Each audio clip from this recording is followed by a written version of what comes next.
কাজী Masum Akter sir, আপনার কাছে আমার প্রশ্ন, আমি আপনার সেটা দেখলাম সিদ্দিকুল্লাহ চৌধুরীর যে অপমান, আমরা এটা বুঝতেই পারি নাই যে আপনার সর্বশেষ যে সরকার কোথায় আছো, মানে এইরকম একটা প্রশ্ন আপনি সরকারকেও চ্যালেঞ্জ ছুড়ে দিয়েছেন। সেই সাথে তসলিমার ভক্ত যারা আমাদের মতো বা দেশে বিদেশে, তাদের প্রতিও কিন্তু আপনি একটা চ্যালেঞ্জ করেছেন, তোমরা কি করলা।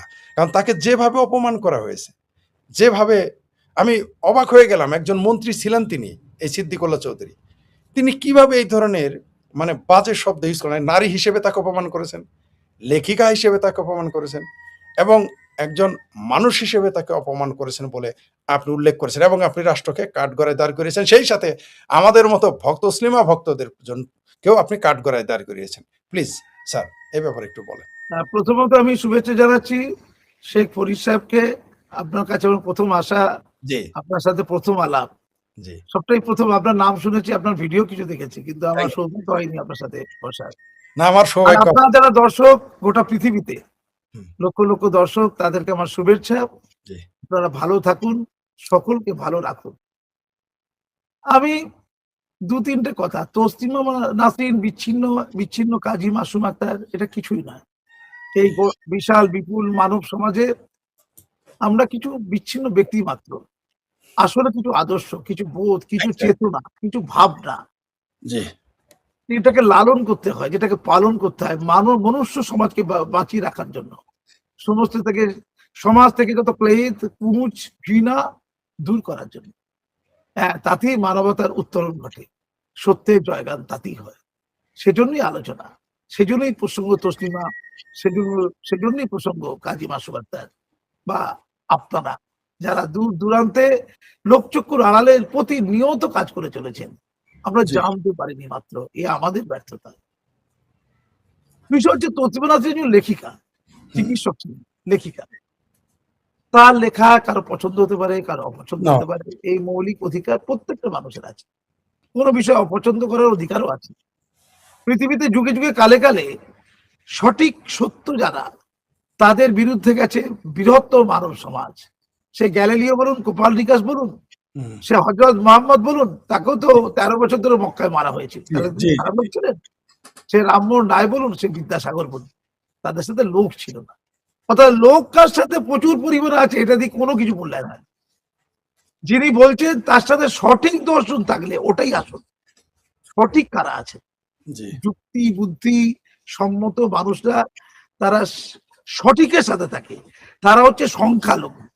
এই ভোটের রাজনীতিতে আমরা সংখ্যা গুরু দেখি, জি, কিন্তু বাস্তবতার মানবতার শিক্ষা দীক্ষা বোধ চেতনা সংস্কার সাধন, এই যে ভাবনা, এতে কিন্তু আমরা দেখবেন সবসময় সংখ্যালঘুদের জয়গান হয়, সংখ্যা গুরুদের জয়গান হয় না।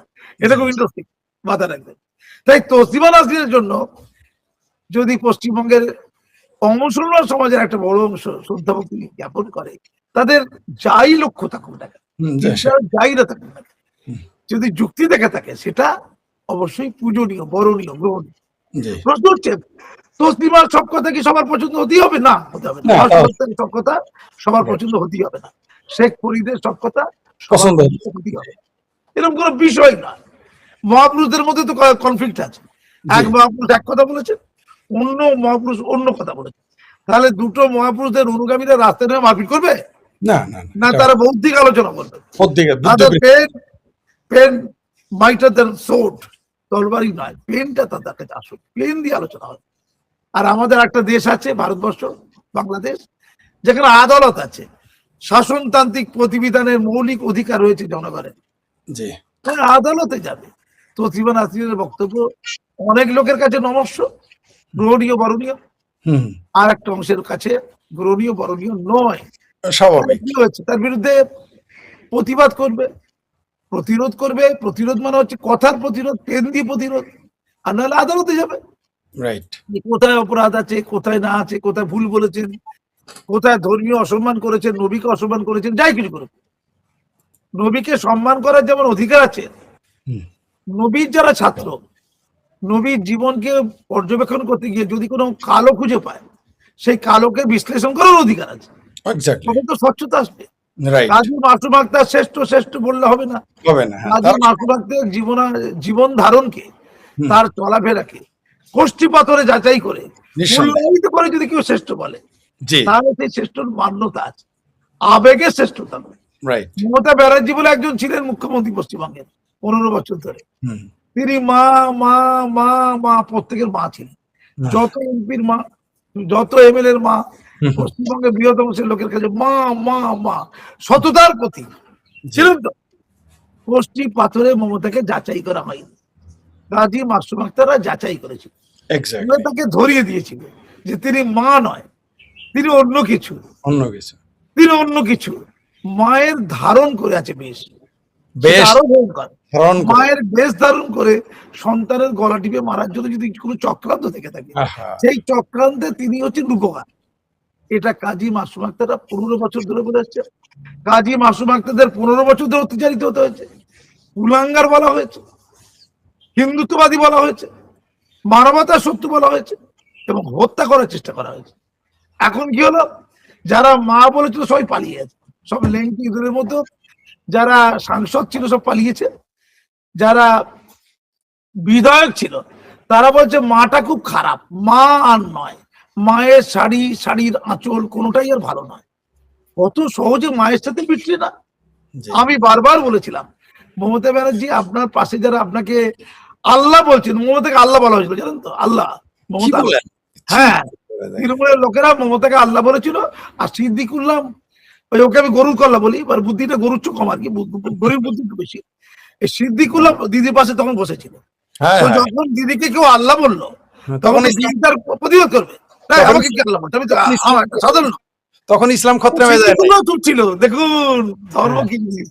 হ্যাঁ। আমি প্রতিভা রাজনীতিকে বলছি, সিদ্দিকুল্লাহ ক্যারেক্টারটা দেখেছেন তো, জি, জি, জি। ওটা যে দিদির পদলেহন না করলে গ্রন্থাগার মন্ত্রী থাকতে পারবো না, তাই দিদিকে কেউ আল্লাহ বললে আমাকে মাথা নাড়তে হবে, হ্যাঁ দিদি আল্লাহ।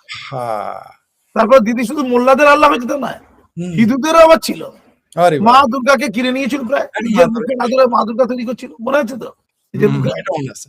এই আমাদের মধ্যে দুষ্টু লোকেরা হয়ে করে তো আবার বন্ধ হয়েছে। আমরা তো একটু দুষ্টু ছিলাম না, ধরি দেবো করে তো। হ্যাঁ। আরে আমি চুপচাপ খুন করছি, ধর্ষণ করছি, লুট করছি, বলবো কেন, প্রতিবাদ করবো কেন, নিরবিচ্ছিন্ন করে যাবো, কেউ প্রতিবাদ করবে না, হুম। রাজা তুমি উলঙ্গ বলা যাবে না। এটা ছিল তত্ত্ব আর কি, আমরা তার বিরুদ্ধে গেছি একটু। তারপরে তিনি হিন্দু ধর্মের রক্ষক হলেন, তিনি হলেন মা শারদা। কে বলেছে? তার দলের লোকেরা বলেছে।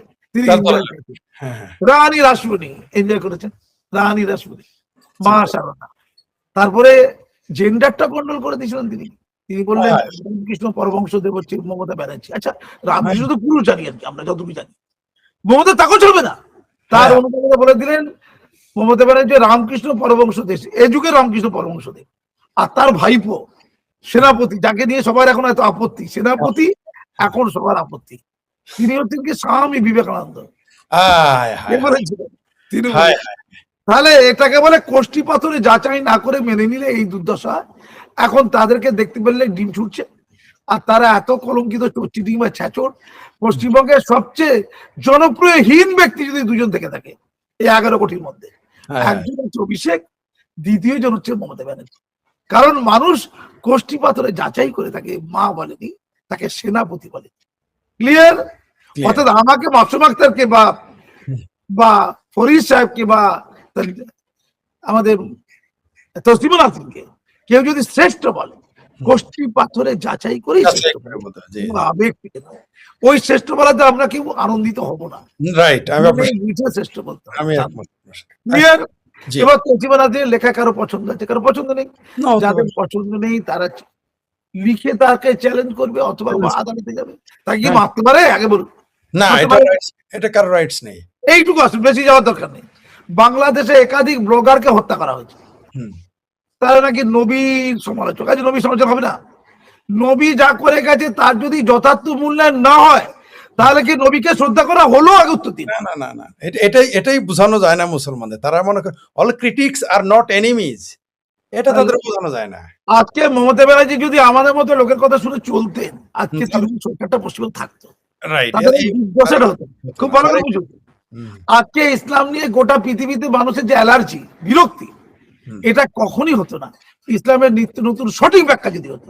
যে এক্সাক্টলি। কিছু আলো আছে, আলো তো আছে, অবশ্যই, কিছু অবশ্যই। আলো আছে, আলো অবশ্যই। তো আছে। নিঃসন্দেহে। আমরা আলোর চর্চাটাকে রেখেও আলোর চর্চাও করতে পারি, কিন্তু এখন এমন একটা অবস্থায় করে দেখিয়ে দিয়েছে, ফরিদ ভাই সমালোচক মেরে দাও, হ্যাঁ, এটাই সমস্যা। কাজী মাসুদ ভাই সমালোচক মেরে দাও, মাসুম মাসুদ আক্তার সমালোচক মেরে দাও, হ্যাঁ, তোসমান আলী সমালোচক মেরে দাও। এই কি রে ভাই, এটা লোক তো তো এটাকে ইসলাম মনে করছে। হ্যাঁ, হ্যাঁ, হ্যাঁ, হ্যাঁ, ভালো করে বুঝুন, কালো দিক থাকুক না, ভালো দিকটাও থাকুক। অবশ্যই, হয়তো 100-র মধ্যে 5টা কালো, 95টা আলো, কিন্তু এই অবশ্যই। 5টাকে কেন্দ্র করে এমন একটা আচরণ মুসলমান সমাজ করছে, বাকি 95টা কেউ নষ্ট কেউ হয়ে বললো 5টা ভালো, আমি জি, বলছি ধরুন আমি বললাম 95টা ভালো, হ্যাঁ, 95টা ভালোটা নষ্ট হয়ে গেল। নষ্ট হয়ে যাচ্ছে। ঠিকই বলেছেন। আমি অনেকটা দেখে লাভ হলো না। জি, আমি অনেকটা দেখে এরকম লাভ হলো না। জি, অনেকটা এরকম যে, এক হাঁড়ি মানে দুধের এক কড়াই দুধে না, একটু ঘোষণা দিয়ে দিল। বিষয়টা এবার এরকম। দেখুন, ইসলাম ইকুয়াল টু অগণতান্ত্রিক, ইসলাম ইকুয়াল টু স্বৈরাচারী, হুম, ইসলাম ইকুয়াল টু নারী বিদ্বেষী, এইগুলো যে কথাগুলো উঠে উঠে আসছে, এদের এটা কারণে। তো জবাব যুক্তির আলোকে দিতে হবে, মেরে দিতে হবে। জি, জি, যখন 1400 বছর আগে নারীদেরকে অধিকার দিয়েছিল ইসলাম, সম্পত্তিতে হাফ অধিকার দিয়েছিল, জি, হ্যাঁ, এটা বলতে 1400 বছর আগের অধিকার, ভালো করে বুঝুন। এটা বিশাল তখন ব্যাপার। ভারতবর্ষে নারীদের সমুদ্র যাত্রা করা নিষিদ্ধ ছিল, জি, জি, জি, লেখাপড়া করা নিষিদ্ধ ছিল, জি, সম্পত্তিতে কোনো অধিকারই ছিল না। জি। এটা তো তখন তারপরে 1400 100 বছর বছর পরে, আগে এটা বিশাল, এটা বিপ্লব, এটা বিপ্লব। হ্যাঁ, 1400 বছর পরে আমরা সেই 1400 বছর আগে যদি সংস্কার সাধন করি, হুম, বাস্তবের নিরিখে, বাস্তবের আলোকে, জি, জি। কিন্তু কোথায় ছিল না, আমাদের সংস্কার করা যাবে না। যাবে না, রেনেসাঁস আর আনা কুলীন যাবে প্রথা না। তো হিন্দু সমাজে ছিল। হ্যাঁ, হ্যাঁ, কালকে একজন ব্রাহ্মণের সাথে কথা বলছিলাম, কুলীন ব্রাহ্মণ, সে জি, বলছে দাদা সবটা তো হলো, আমাদের কুলীন প্রথাটা চলে গেল, আমরা কেমন 100টা বিয়ে করতাম, সেটাও গেল, আপনাদের 4টি বিয়েও যাবে, ইউনিফর্ম সিভিল কোড হয়ে যাচ্ছে, সব তো গেল দাদা, পুরুষদের সবকিছু করে কমে খাওয়া, মধু খাওয়া হয়েছে। তো ওটা তো সংস্কার সাধন হয়েছে জি, জি, জি, নাকি? হয়েছে জি, কেন? মানবতার স্বার্থে হয়েছে, ন্যায়ের স্বার্থে হয়েছে, জি। যুক্তির স্বার্থে হয়েছে, আচ্ছা স্যার, প্রগতিশীলতার স্বার্থে হয়েছে, নতুন পৃথিবীর স্বার্থে হয়েছে। আপনাকে একটু ইন্টারাপ্ট করি। আপনাকে তসলিমা নাসরিন এবং সালমান রুশদির চর বলে আক্রমণ করা হয়েছিল বলে শুনেছি। এই বিষয়ে যদি একটু সংক্ষিপ্তভাবে বলতেন। দেখুন, আমাকে যখন মারা হয়েছিল না মেট্রিক পরীক্ষায়, আমি একটা উচ্চ মাধ্যমিক সরকারি স্কুলের হেডমাস্টার ছিলাম। জি, সেখান থেকে আমার মনে হয়েছিল মেট্রিক পরীক্ষায় যাবো, ওটা ঠিক করবো, হুম, সংস্কার সাধন করবো।